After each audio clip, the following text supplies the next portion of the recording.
기원전 605년 바벨론의 1차 예루살렘 침공 때 다니엘과 세 친구는 바벨론의 포로로 끌려갑니다. 다니엘은 이방의 궁정에서 약 65년 동안 사역을 했습니다.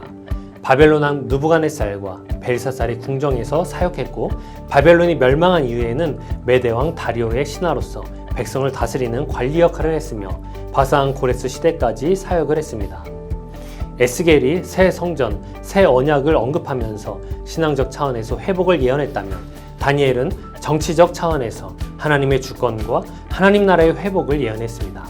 이러한 이유로 다니엘이 다루는 역사의 범위는 바벨론과 페르시아 제국 이후 그리스, 로마 제국까지 포함하고 있습니다. 다니엘이라는 말은 하나님은 나의 심판자라는 뜻입니다. 그 이름의 뜻과 같이 다니엘서는 모든 나라를 다스리고 심판하시는 하나님의 주권을 강조합니다.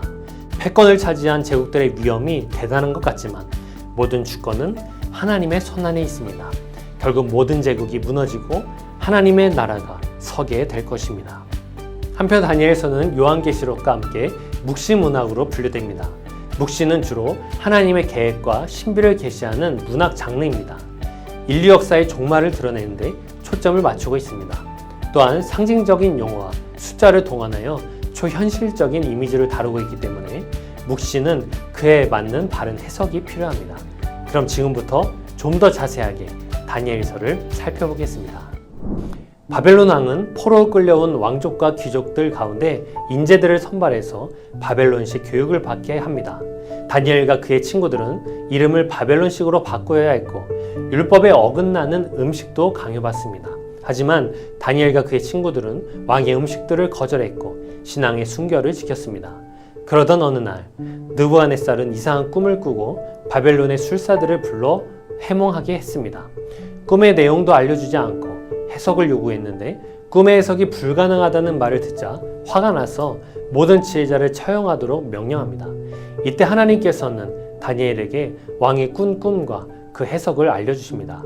왕이 꾼 꿈은 이렇습니다. 왕의 꿈에 큰 신상이 나옵니다.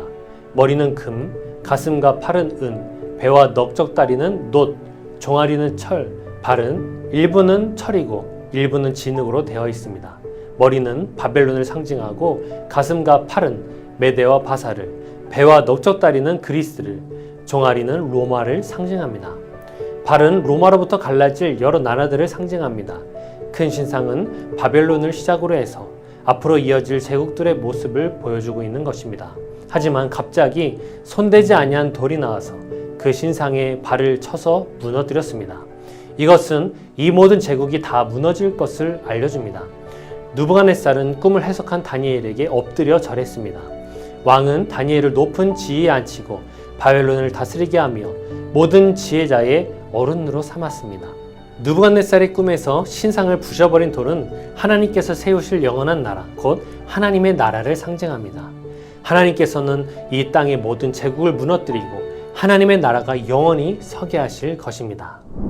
느부갓네살 왕은 높이 30m, 너비 3m의 거대한 금 신상을 만들고 모든 백성에게 절하도록 명령했습니다. 다니엘의 친구인 사드락, 메삭, 아벳느고는 거대한 신상 앞에 절하기를 거부했고 세 친구는 타는 풀무불에 던져집니다. 풀무불에 세 사람이 들어갔으나 네 사람이 풀무불 안을 걸어 다녔고 네 번째 사람의 모습은 사람들이 보기에 신의 아들 같은 모습이었습니다. 세 친구는 불 속에서 머리털 하나 상하지 않았고 느부갓네살은 하나님을 찬송하게 됩니다. 느부갓네살은 다니엘과 세 친구를 통해 하나님을 인정하며 하나님 앞에서 겸손하게 살 것처럼 보였습니다. 하지만 시간이 흐르고 느부갓네살은 다시 교만해집니다. 하나님은 그의 교만을 꺾기 위해 그가 정신질환을 얻게 하십니다. 느부갓네살이 얻은 정신질환은 아마도 난강병이었던 것으로 보입니다. 일종의 정신질환으로 환자 자신이 늑대 혹은 짐승으로 착각하는 병입니다. 느부갓네살은 광기에 휩싸이게 되었고 결국 들에서 짐승처럼 살아갑니다. 하지만 이후에 하나님은 느부갓네살의 정신이 돌아오게 하시고 왕의 자리로 회복시켜 주십니다. 한편 시간이 더 흐르고 벨사살은 하나님의 기준에 한참 모자라는 왕이었습니다. 벨사살은 성소의 금 그릇으로 술을 마셨는데 갑자기 사람의 손이 나타나 벽에 글을 쓰는 것을 보게 됩니다. 벽에 쓰여진 글씨는 메네 메네 데겔 우바르신입니다. 메네는 측량해 본다는 뜻이고 데겔은 저울질을 한다는 뜻입니다. 우바르신은 그리고 나뉜다는 뜻입니다. 이 말들의 뜻을 종합하면 왕을 저울에 달아보았으나 무게가 부족하여 바벨론이 메대와 페르시아로 넘어가는 것을 말해주고 있습니다. 아무도 해석하지 못하는 것을 다니엘이 해석하였고 다니엘은 상을 받습니다. 하지만 벨사살은 그날 밤에 부하에 의해 죽임을 당합니다. 메대왕 다리우스는 페르시아의 왕 고레스와 연합하여 바벨론을 함락시킵니다. 다리우스는 3명의 총리를 세우는데 그 중에 한 사람이 다니엘이었습니다. 다니엘은 왕의 명령을 어기고 자신의 집에서 창문을 열고 하루에 3번씩 기도했고 그 결과 사자굴에 들어가게 되었습니다. 하지만 하나님께서 천사를 보내셔서 사자의 입을 막으셨습니다.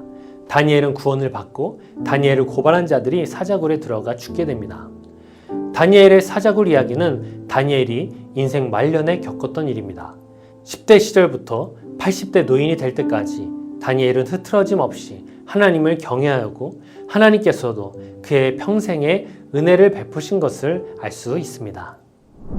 7장부터 마지막 12장까지는 다니엘이 직접 계시로 받은 환상들을 기록하고 있습니다. 먼저 다니엘은 바벨론이 망하기 전에 보았던 환상을 기록했습니다. 다니엘의 꿈에 4 짐승이 등장하는데 첫째 짐승은 독수리의 날개를 가진 사자입니다. 이 짐승은 바벨론을 가리킵니다. 둘째 짐승은 곰처럼 생겼는데 메대 제국과 바사 제국을 상징합니다. 입에 물고 있는 새 갈빗대는 바사 제국이 점령한 새 나라 곧 바벨론, 애굽, 리디아를 의미합니다. 계속해서 셋째 짐승은 표범처럼 생겼는데 이 짐승은 그리스 제국을 의미합니다. 등에 새의 날개가 4개 달려 있었고 머리도 4개였습니다. 등에 날개가 4개나 달려 있다는 것은 그리스 제국이 빠르게 영토를 차지할 것을 의미합니다. 실제로 그리스 제국의 알렉산더는 33살에 병에 걸려 죽기까지 불과 13년 만에 대제국을 건설했습니다. 그리고 그가 죽자 그의 나라는 4명의 부하 장수들에 의해 나뉘어졌습니다.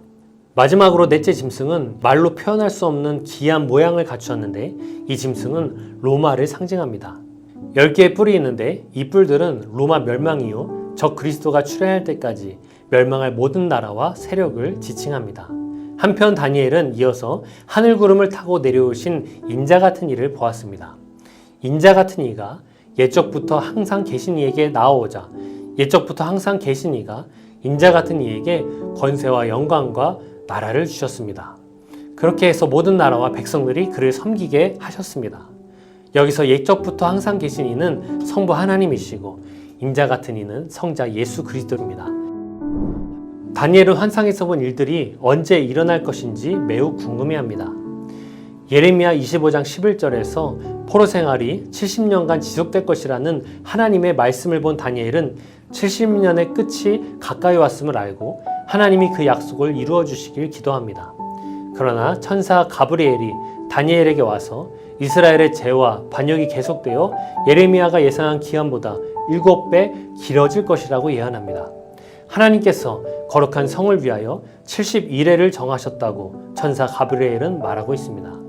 70일의 예언의 핵심은 물리적인 종말의 날짜가 정확하게 언제이냐가 아닙니다. 정해진 기간 동안 여러 가지 환란이 있지만 하나님은 반드시 마지막 때에 하나님의 나라를 이루시는 것이 예언의 핵심입니다. 10장부터 12장까지 다니엘은 큰 전쟁과 환란에 대해 예언합니다. 이 예언은 하나님의 나라가 완성되기 전에 성도에게 있을 환란을 알게 하며 성도에게 인내하고 기다릴 것을 권고합니다. 11장의 남방왕과 북방왕의 전쟁은 알렉산더 사후 분열된 4왕국 중에서 애굽의 톨레미 왕조와 시리아 지역의 셀류키드 왕조 사이에 일어날 세력 다툼에 대한 것입니다. 이스라엘은 두 왕조 사이에 끼어 고난당하다가 결국 북방 왕의 지배 아래 놓이게 될 것입니다. 안티오코스 4세에 의해 성전이 더럽혀지고 백성은 핍박을 받게 될 것입니다. 하지만 이 환란의 시기가 끝나고 하나님의 나라가 이루어지는 끝날이 있을 것이기 때문에 성도는 그날을 바라보면서 기다려야 할 것입니다. 다니엘서를 더 자세하게 알고 싶으시다면 레츠통도 다니엘을 누르고 다니엘서 전체를 직접 읽어보시길 바랍니다.